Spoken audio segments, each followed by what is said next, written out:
नमस्कार दोस्तों, आपके अपने YouTube चैनल आरवी क्लासेस पर आपका हार्दिक स्वागत है। जैसा कि आप सबको पता है, अपन भारतीय राज्य व्यवस्था में भाग 1 और भाग 3 जैसे भारत राज्य उसके संघ है उसके क्षेत्र और जो भारतीय के मौलिक अधिकार थे उनके बारे में अपन ने विस्तार से चर्चा कर लिए। आज अपन भारतीय राज्य व्यवस्था में ही एक नया टॉपिक स्टार्ट करेंगे जिसे बोलते हैं राज्य के नीति निर्देशक तत्व।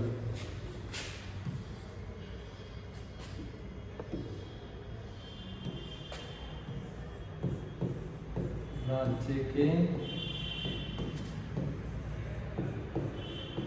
नीति के निर्देशक तत्व।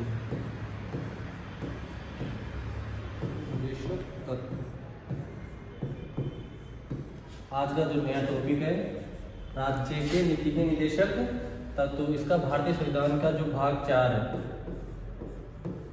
उसमें उल्लेख है और आर्टिकल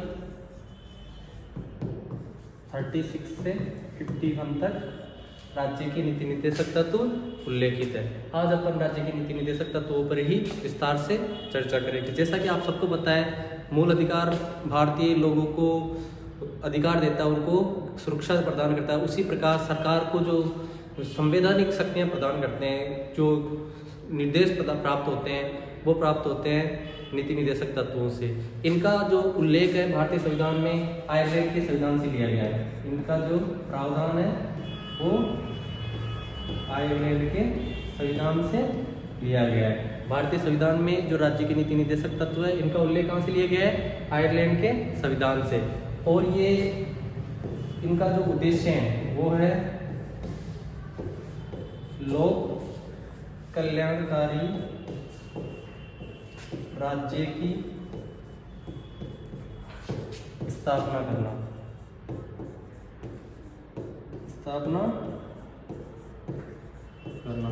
इनका जो मुख्य उद्देश्य है नीति निर्देशक तत्वों की, जो लोक कल्याणकारी राज्य है उसकी स्थापना करना। और ये गैर न्यायोचित प्रकृति के हैं, गैर न्यायोचित प्रकृति के, अर्थात ये न्यायालय द्वारा परिवर्तनीय नहीं है। इनके खिलाफ कोई भी नागरिक न्यायालय में नहीं जा सकता। ये बिल्कुल सरकार को निर्देश प्रदान करते हैं और इन्हीं के बारे में आज अपन विस्तार से चर्चा करेंगे। आर्टिकल 36 इसमें लिखी गई है राज्य की परिभाषा। राज्य है क्या?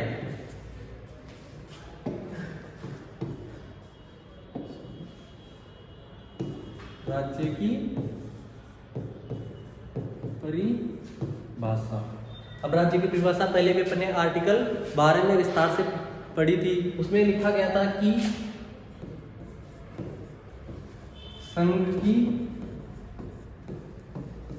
कार्यपालिका व विधायिका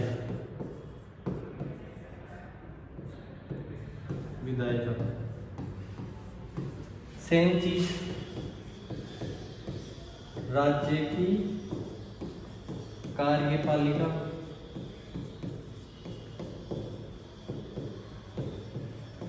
व विधायिका।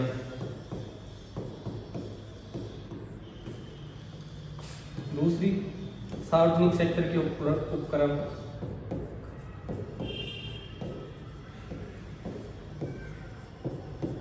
सार्वजनिक क्षेत्र के उपकरण।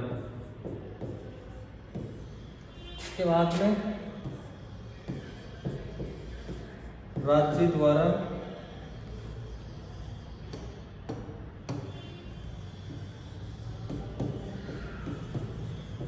पोषित संस्थान।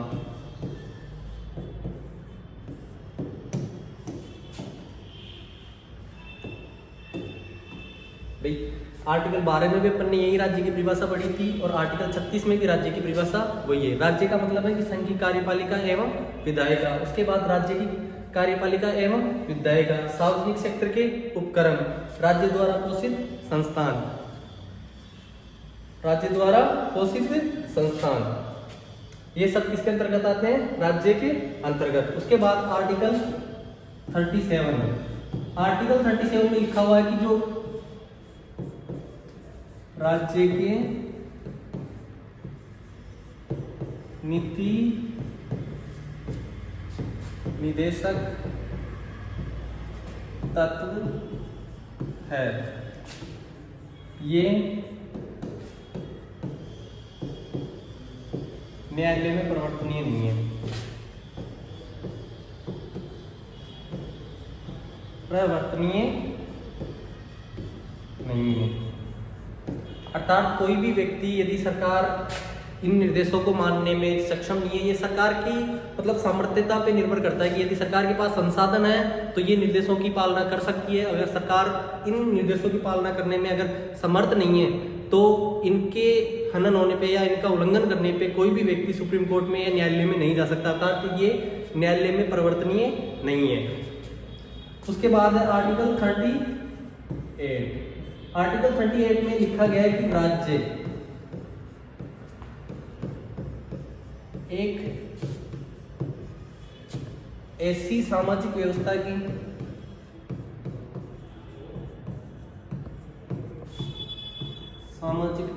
का निर्माण करेगा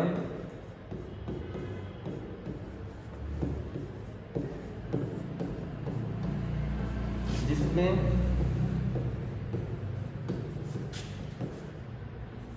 सामाजिक,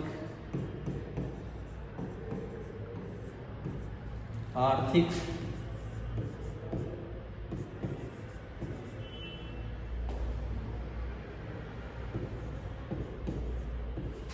और राजनीतिक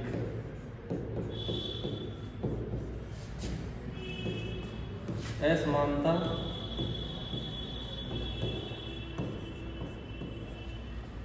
ना हो, अर्थात एक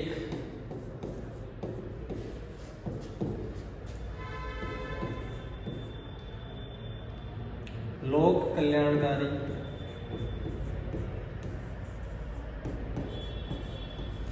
राज्य की स्थापना करेगा। भाई एक ऐसे सामाजिक व्यवस्था का निर्माण करेगा जिसमें सामाजिक, आर्थिक और राजनीतिक असमानता नहीं हो, अर्थात सभी के साथ समानता का व्यवहार किया जाए। और ऐसा किसमें पॉसिबल है? एक लोक कल्याणकारी राज्य में, जिसमें क्या हो, ना तो सामाजिक भेदभाव हो,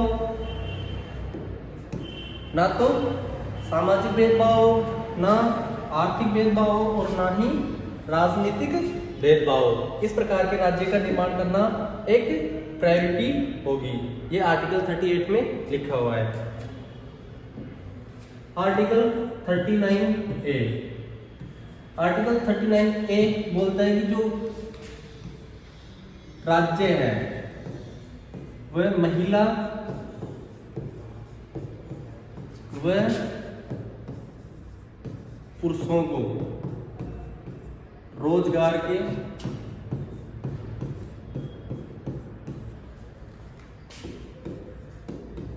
समान अवसर उपलब्ध करवाएगा।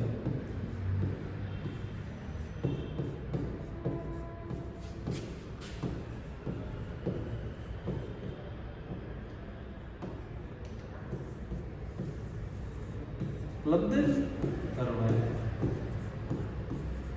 भाई कोई भी राज्य है तो महिला एवं पुरुष सबको क्या होगा, रोजगार के समान अवसर क्या करवाएगा, उपलब्ध करवाएगा। आर्टिकल 39 जो बी है वो बोलता है कि जो भौतिक संसाधन है, राज्य के जो भौतिक संसाधन है,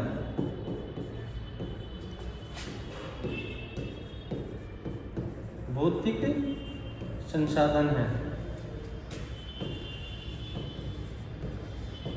उन पर उनका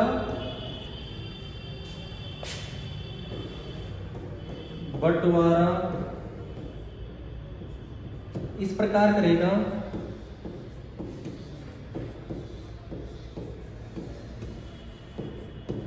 कि इन पर सबकी पहुंच हो।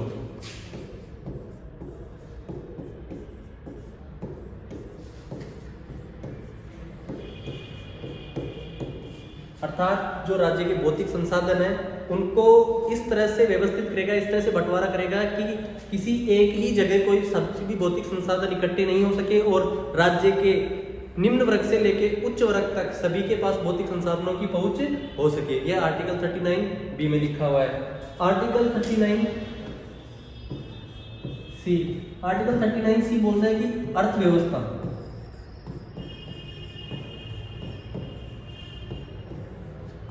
का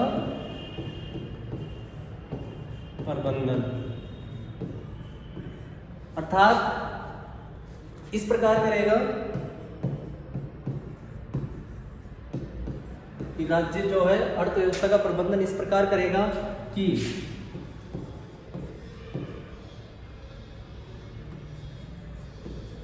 अर्थ मतलब धन का अहितकारी संकेंद्रण ना हो,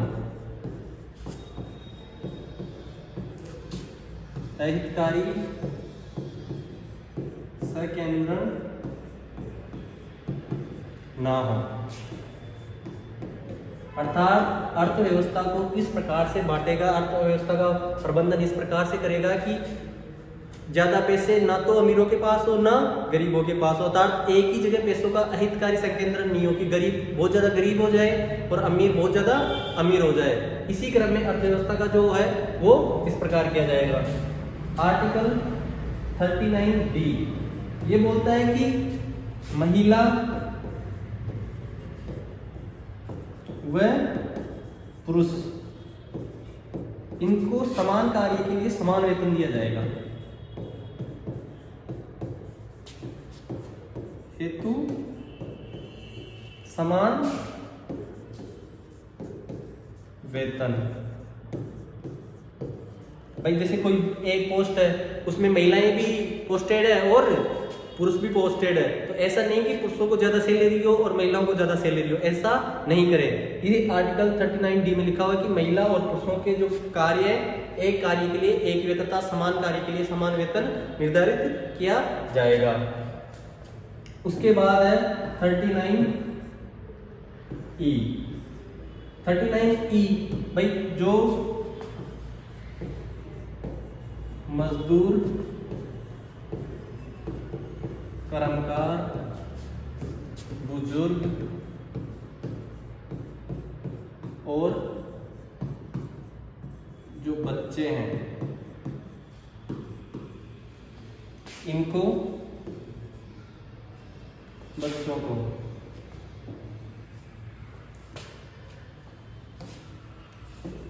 बच्चों को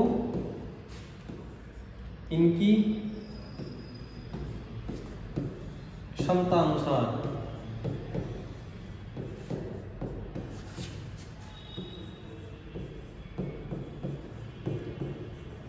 कार्य करवाया जाएगा।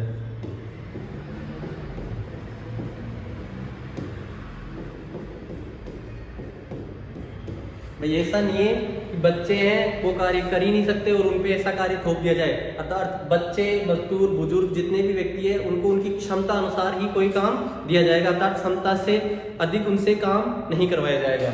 और आर्टिकल 39 जो एफ है इसमें लिखा हुआ है कि सभी को क्या उपलब्ध करवाया जाएगा, स्वच्छ वातावरण, स्वच्छ वातावरण जिनसे इनका भौतिक व नैतिक शोषण ना हो। इस प्रकार आर्टिकल जो 39 है इसमें 39 ए में अपन ने पढ़ा कि भाई महिला और पुरुष इन दोनों के रोजगार के समान अवसर उपलब्ध करवाएगा। ये नहीं कि कोई भी वैकेंसी आती है तो महिला ही महिलाओं के लिए आ जाए या फिर पुरुषों ही पुरुषों के लिए आ जाए ना, ऐसा नहीं है। सभी के लिए रोजगार की इक्वलिटी अर्थात समान अवसर उपलब्ध रहेंगे। आर्टिकल 39 बी इसमें लिखा गया है कि जो भौतिक संसाधन है उनका प्रबंधन इस प्रकार से किया जाए कि ये किसी एक ही जगह संकेंद्रण नहीं हो या एक ही व्यक्ति के पास उपलब्ध नहीं हो जाए, अर्थात सबके पास सबके तक भौतिक संसाधनों की पहुंच होनी चाहिए। उसके बाद में अर्थव्यवस्था का 39C में लिखा हुआ है कि अर्थव्यवस्था का जो प्रबंधन है वो इस प्रकार करे कि इसका अहितकारी संकेंद्रण नहीं होता, तो एक ही जगह इकट्ठी नहीं हो जाए।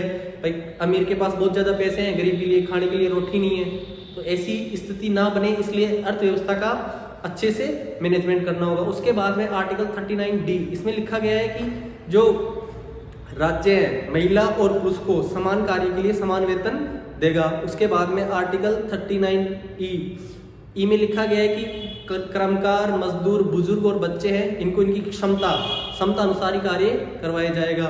और आर्टिकल 39F इसमें लिखा गया है कि जो स्वच्छ वातावरण सभी को क्या उपलब्ध करवाएगा, स्वच्छ वातावरण। उसके बाद में अगेन 39A इसमें लिखा गया है निःशुल्क न्याय व विधिक सहायता, विधिक सहायता अर्थात राज्य सभी को निःशुल्क में न्याय उपलब्ध करवाएगा और सभी को विधिक सहायता, कानूनी सहायता भी राज्य उपलब्ध करवाना राज्य का दायित्व है। इस प्रकार 39 में अपन ने पढ़ा। आर्टिकल 40 आर्टिकल 40 में लिखा हुआ है पंचायती राज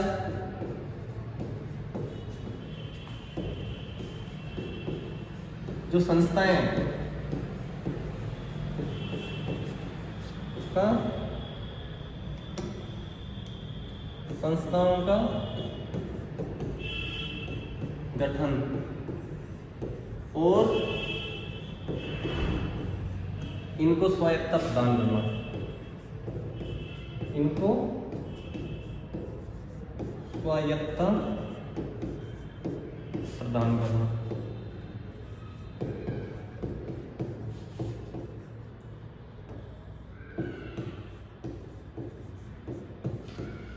पंचायती राज संस्थाएं अपन ने लोकल सेल्फ गवर्नमेंट के लिए, स्थानीय स्वशासन के लिए जरूरी है, और इनका गठन और इनको स्वायत्तता प्रदान करना अर्थात शक्तियां देना, सशक्त बनाना, ये आर्टिकल 40 में लिखा हुआ है। और पंचायती राज संस्थाओं पे अपन आगे जो भाग भारतीय संविधान का भाग 9A है उसमें 9 और 9A में विस्तार से अपन, ये तो है पंचायती राज के लिए और ये नगरीय संस्थाओं के लिए, उन पर अपन विस्तार से चर्चा करेंगे। आर्टिकल 41 राज्य जो है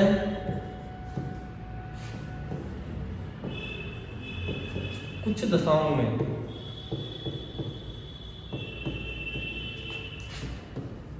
काम, शिक्षा व लोक सहायता, लोक सहायता उपलब्ध करवाएगा। भाई काम दिलाना, शिक्षा प्रदान करना और लोक सहायता जैसे बुजुर्ग है, विधवा है, निसंतान,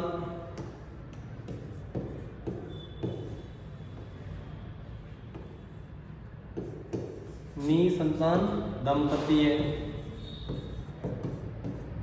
इनको क्या करेगी लोक सहायता, मतलब कुछ हेल्प इनके गुजारे के लिए जैसे पेंशन मिलती है, ये सब राज्य उपलब्ध करवाएगा, ये राज्य का दायित्व है। उसके बाद में जब काम उपलब्ध, राज्य कुछ दिशाओं में काम, शिक्षा व लोक सहायता उपलब्ध करवाएगा, जैसे बुजुर्ग हो गए, विधवा हो गई और निसंतान दंपति हो गई, इनको क्या करेगा, ये लोक सहायता भी उपलब्ध करवाएगा। उसके बाद में जो आर्टिकल 42 है, जो कार्य क्षेत्र है, कार्य स्थल है, उस पर कार्यस्थल पर मानवोचित दशाएं उपलब्ध करवाएगा।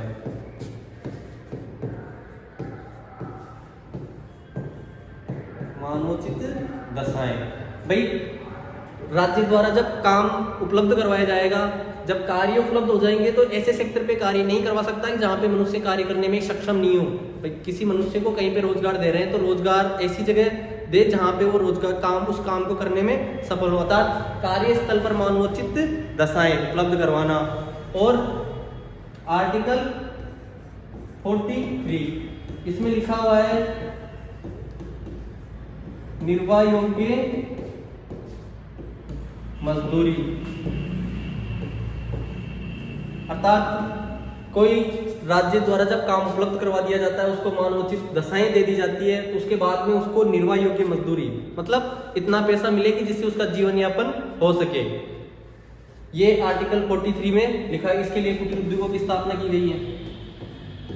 कुटीर उद्योग और मानवोचित दशाओं में प्रसूति अवकाश हो गए,